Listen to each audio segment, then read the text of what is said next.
You know, 5 years ago when I started Stratton Oakmont with Donnie Azoff, I knew the day would eventually come where I'd have to be moving on.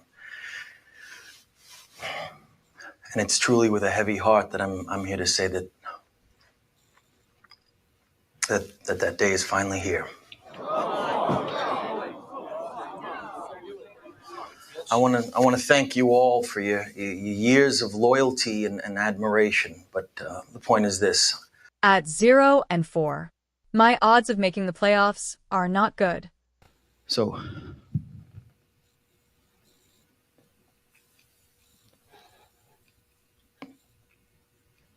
you know what?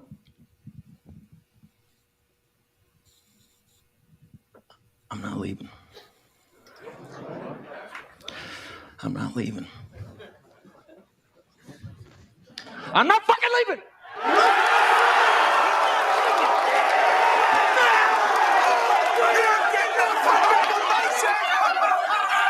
The show goes on. This is my home.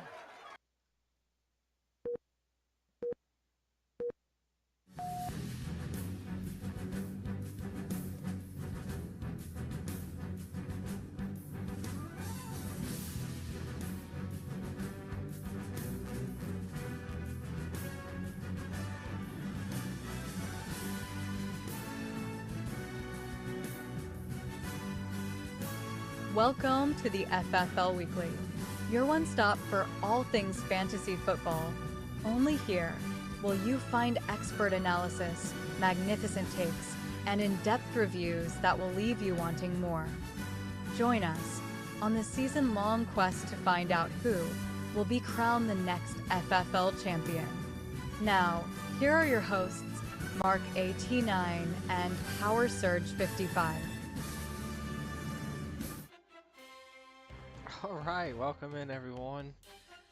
It's been a minute since we had one of these shows. I've been bad about keeping up with things. I'm sorry.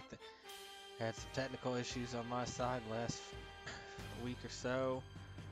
Working on getting things better. We got to get back to where we were last year with this show. Still have a couple banger vids though, huh? How about that one from that announcement there from Rai? Huge announcement from him. Sticking around for this season. Happy to see it.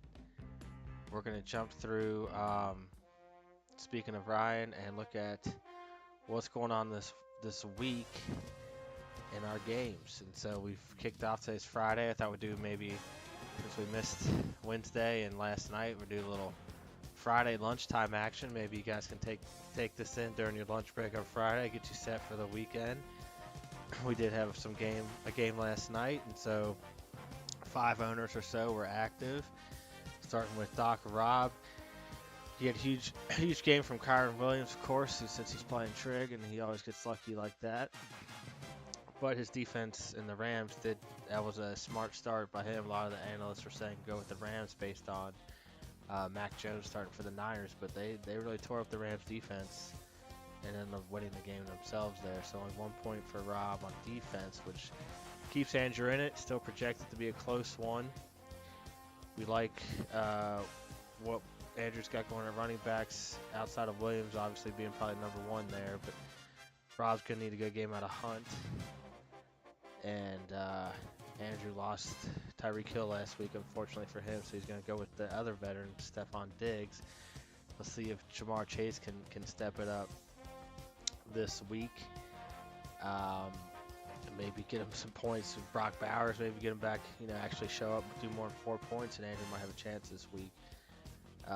Something to note here, Andrew does have some good running backs on bench. Bucky Irving just got listed as out this week, at least for 1 week, maybe a couple, and he's got Rashad White there, so a projection up to 11. Rob, if you want to make a trade, anyone's open still, try to make a good deal for our next team, and that was to Infinity Bijan, tried to make a trade to Mike Madden last night, and he turned it down, and instead he's going to go with Ollie Gordon here off the waiver wire for 5 points. So Mike, happy to reach out, still available for a trade here. We can get this done today. You'll have him in your lineup for Sunday, so reach out, happy to make something happen.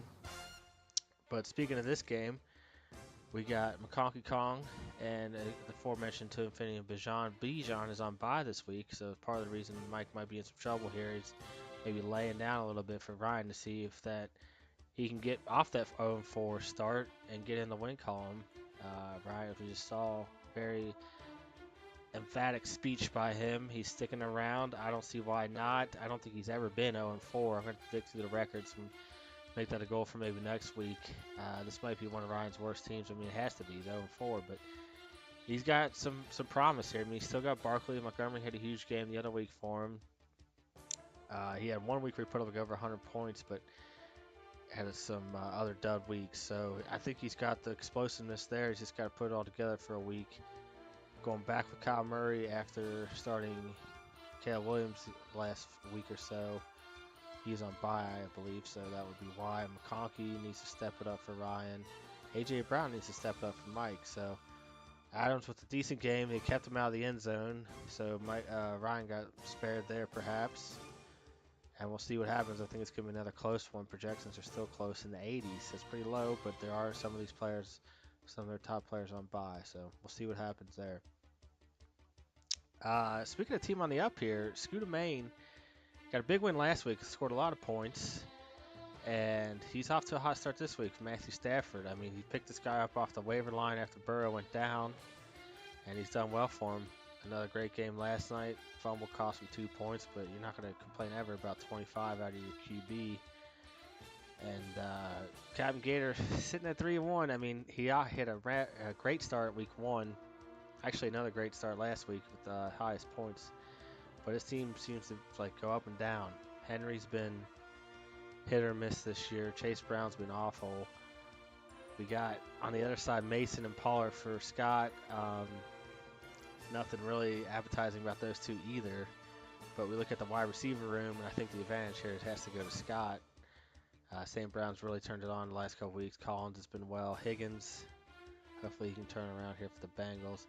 Hunter Henry's been a surprise tight end this season. So if he can continue for Brandon, that's been a big help for him. Again, another close game. We'll see what happens here. I think right now Scott jumped out to a higher projection here based on Stafford's performance last night. So leaning Scott right now. Jumping down to Assassinations versus Brandon told me to. Nate versus Adam. Another game that kicked off last night with Adam having McCaffrey. McCaffrey's strong performance. Only 57 yards on the ground on 22 carries. That's pretty weak. What is that? I can't even do the math. 3 yards a carry. That's my elder math for me. But 82 yards on 8 receptions and a TD there. Awesome to see. I mean, I think I saw some stat going in today now. They're the only team that's played in the Rams week 5 already. But as of now, McCaffrey's the #1 receiver and the #3 running back in fantasy this season. We'll see how that shakes out for week 5, but that's a crazy stat. Mahomes looked good last week for Adam. Knicks been up and down. He had the Bengals last week, going up against a tough Philly team this week. Genty has turned it on after a slow start. We'll see what happens in this one. I think we had some drama earlier this week. Darius Slayton was put on a waiver claim, I'm told. Did not actually make a waiver claim. Adam, the owner there, making some rookie mistakes for someone that's won a fantasy championship in this league. It's embarrassing to say the least to make a mistake like that. Luckily for him, the commissioner let things slide, and none of the other owners put a claim in on Slayton, so we were able to get things worked out. He will be docked a percentage of any winnings he has this season due to that, so we'll see how that shakes out. But again, another good matchup. Like a lot of these matchups this week. Harrison's had a great rebound game for Nate last week. Debo's looked good in McLaurin's absence, so maybe it comes down to the tight ends here. Warren's been great pickup for Nate, and Laporta's had another down season so far this start. So right now we got a close matchup here. McCaffrey with a good start to it. We'll see what Genty can match him. If he matches him, I like this one to be close. Jumping down, let's see what we missed. Raging Clue versus Never Gonna Give You Up. This has got to be a rival game this week. Tried to kind of switch up some of the matchups this year, so we have one rival game a week once we got through the division round. And This will obviously be the rival this week, husband versus wife. Gibbs has looked good this year, but Clue came in last week with a very strong performance himself, and he's going to look to continue that momentum. I think he won last week, right? Or am I thinking on week 3? Let's take. I'm not. Yeah, exactly. He had the #1 points last week, going up against Adam. So Clue's going to look continue that momentum against Gibbs here, and this is going to be a good matchup QB-wise. Mayfield's looked great this year. Prescott's had some up and down games, but Dallas' defense is so bad that he's slinging it a million times. So we'll see what happens. And Jess has had the dominant running backs all season, has really helped propel her to that 3-1 start. So that trade that happened last week between Kevin and Doc gave Kevin Dobbins and Pickens, and Pickens came in huge last week for him. Dobbins had a so-so game, but he's going to roll with him again. I like the Pickens and Jefferson for Kevin here. And Myers is going to have to turn it up, and Zay Flowers, who've had a couple up and down games for Jess in the wide receiver department. She's going with Olave. He's been on the bench. Again, a important note to hear. Speaking of Jess's running back, she's going with Williams because Bucky Irving out this week, at least 1 week, maybe a few weeks. So Jess, again, I got White. I'll try to make some offers. Open all years. I've been looking for to try and get on Minor, if I can say his name right. Maybe I don't deserve him if I can't say his name, but open to some trades, So we'll leave that there. I think obviously huge implications here. If Kevin can pull off the win, they both go to 3-2, and that would set some exciting play for the future of the season here between those two teams. I think lastly here we haven't talked about is All in the Hips versus Team Dash. And the Hips, again, he was the team that had someone going last night. Nakua, my man Nakua helped me get a big parlay last night myself, so I appreciate this, man, even though unfortunately for Dash, that's a solid start for Ross there. 14 points, 85 yards on a TD. Nakua's been clear #1 wide receiver. It's funny matchup this week because if we think back to the draft, Dash had an opportunity to get Nakua. Since Ross was on auto draft, Alex said, no, I want Lamb. And so we gave Alex Lamb, who is now sitting on his bench out for at least a couple weeks still. And what do you know? Nakua auto draft Ross is dominating. Wide receiver 1 this season and put up another good game. Alex is going with Wan'Dale Robinson and at wide receiver since what's his name's out, Adam. You can clarify for me, but you're not on today, so Malik Neighbors. And looking a little rough lineup-wise for Alex this week. Scatterboos looked good. Taylor's had some up-and-down games. He does have Josh Allen, so excuse me for that. And we'll see what happens. You're trying to do a lunchtime show. You got people at work on. I'm a busy guy, so will forgive me for that phone call interruption there. So it's gonna be another close one. Dash is favored, but I think Ross might pull it out. We'll jump over to challenge stats. We'll update us since it's week 5. We missed week 3 and 4, so we'll jump into the slideshow here, folks. And we can see week 3 was biggest loser, so highest scoring losing team, and week 4 was team with the biggest margin of victory, socially distanced. So week 3, high score winner was Brandon yet again at 111.22. That's kind of a cool score, Brandon. And Ryan had the biggest score losing. He did play Brandon, actually. In fact, he had 106.26. If you recall, that's the game Montgomery had about. Ryan was pretty far out of it, but Montgomery had like a 30-plus point game for him on Monday night to make it close. But ultimately ended up short. Consolation prize for Ryan there. He does get $5. Brandon is now on this list 3 times, so we'd like to see some other people get on this list maybe as we go forward. Week 4, Kevin, as we recapped there a minute ago, 123.86, huge win for him. Edged out Andrew yet again on top score of the week. And Nate with the margin of victory, 43.66. And if we jump back to the margin of victory, if I can get back to that screen without having to do anything, we'll see. that margin of victory in week 4 was against the Conky Kong and Ryan. And so that was a big win for Nate.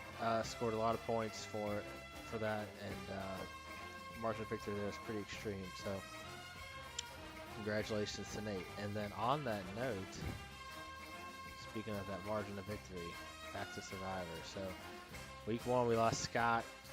Week 2 Brandon went down after having a great week 1. Week 3 Adam with a really bad loss there, but he rebounded last week nicely. And Ryan, the aforementioned Ryan here, week 4, the inaugural Survivor Challenge Series winner, has only lasted to week 4 this year. He was living on the edge there through weeks 1 and 2, and finally caught up to him here on week 4. So we'll jump down and let me scroll through that. Apologies. Ooh. And you can see here Adam with the 76 in week 3 and Ryan with that 79 last week. So, you know, we're some decent scores, but not really that great. If you score in the 70s, you're definitely at risk. And as we get farther and farther along, if you already been eliminated, so can't get eliminated twice. So the scores might jump up as we go through it. We'll scroll back up real quick. Oh boy, maybe I shouldn't have done that. And we'll go back to week 5 challenge, dead weights, the winning team with the lowest scoring starter, and that might be Doc Rob, who got 1 point out of his defense. If he ends up winning this one, he might be the one winning the challenge as well. So yeah, I think that's good. That's a good forward looking to week 5 here. A lot of teams still in it. I think everyone's still in it. Even the 0-4 team and Ryan, he gets a win this week. It'll give every team a win on the season, and there'll only be 5 weeks in, so that'll be about a third of the way through the season already after this week. So thank you all. Hopefully we can get some listens. I think I might have saw one person join this YouTube. If it's a random person, thanks for joining. We'll see you guys next week. Hopefully y'all tune into this one. Thanks.